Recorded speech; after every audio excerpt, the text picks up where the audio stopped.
नमस्कार। आज फाल्गुन कृष्ण चतुर्दशी शक 1934 सादर करत आहोत ठाणे वार्ता। ठळक घडामोडी।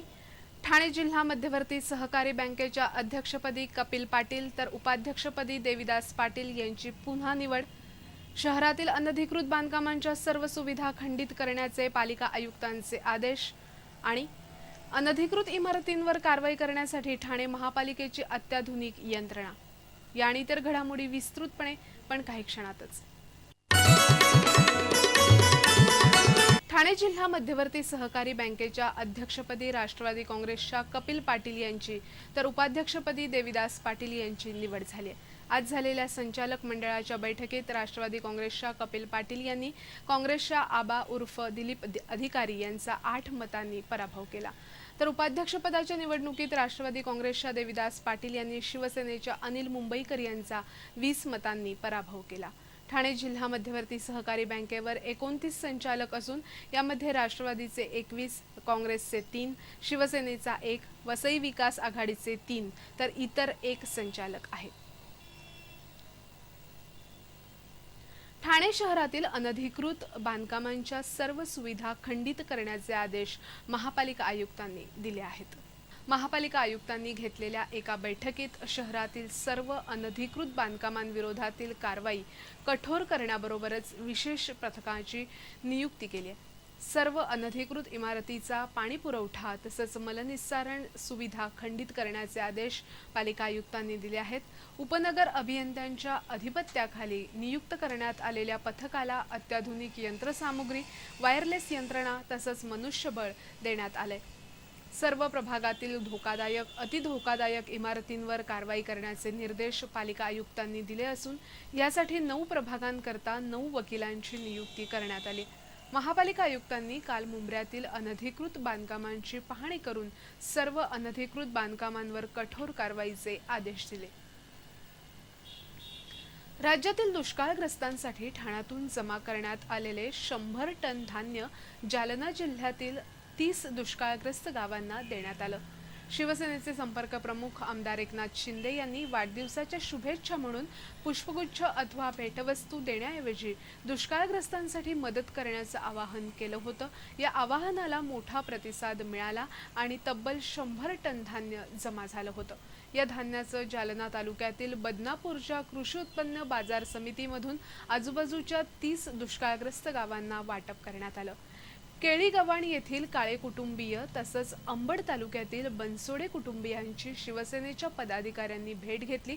या कुटुंबियांना शिवसेनेच्या वतीनं अर्थसहाय्य देण्यात आलं।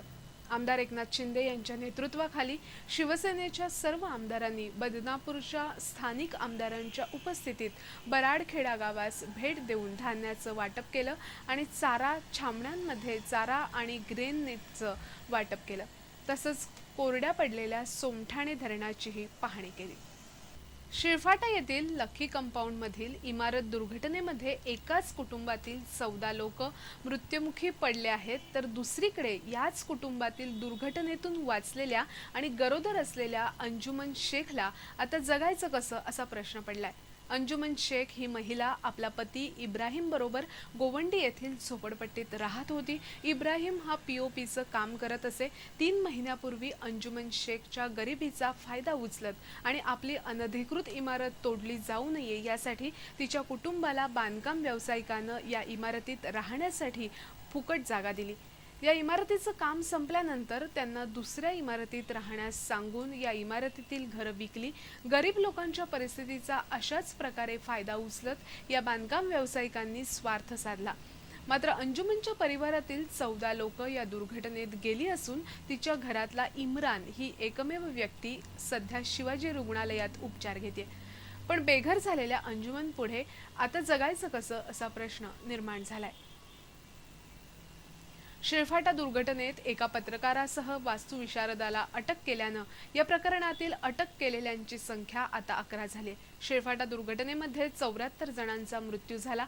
या प्रकरणी पालिका उपायुक्तांसह 1 नगरसेवक, बांधकाम व्यावसायिक आणि 1 पोलीस हवालदार यांच्या मुसक्या ठाणे गुन्हे अन्वेषण शाखेनं यापूर्वीच आवळल्या आहेत। तर त्यानंतर आता मुंब्र्यातील एका उर्दू साप्ताहिकाचे पत्रकार रफिक कामदार आणि वास्तुविशारद फारुख शाफरा अशा दोघांना अटक करण्यात आली आहे। रफिक कामदार यांचं शिरफाटा येथील दुर्घटनाग्रस्त इमारतीच्या बांधकाम व्यावसायिकाशी साटेलोट होतं। त्याच्याकरवी अधिकारी तसंच पोलिसांशी अर्थव्यवहार होत असल्याची माहिती पोलिसांना मिळाली आहे। ठाणे रेल्वे स्थानकासमोर उभारल्या जाणाऱ्या डॉक्टर बाबासाहेब आंबेडकर यांच्या पूर्णाकृती पुतळ्याचं अनावरण आता 14 एप्रिलऐवजी 25 मेला होणार आहे। महापौर दालनात झालेल्या बैठकीत हा निर्णय घेण्यात आला। शिरफाटा इथे झालेल्या इमारत दुर्घटनेच्या पार्श्वभूमीवर पुतळ्याचं अनावरण पुढे ढकलावं अशी मागणी आंबेडकर चळवळीतील नेत्यांनी केली होती। त्यावर झालेल्या चर्चेदरम्यान पुतळ्याचं अनावरण 25 मे रोजी करण्याचा निर्णय घेण्यात आलाय।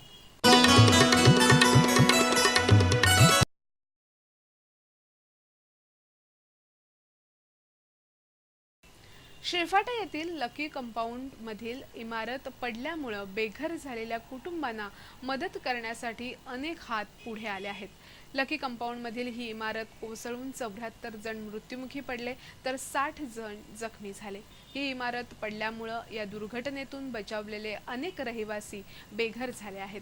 त्यांचे संसार उद्ध्वस्त झाले आहेत। इमारतीखाली आयुष्याची कमाई गेल्यामुळे आता बेघर झालेल्या लोकांना जगायचं कसं असा प्रश्न निर्माण झाला असतानाच विविध भागातून मदतीचे हात पुढे आले आहेत।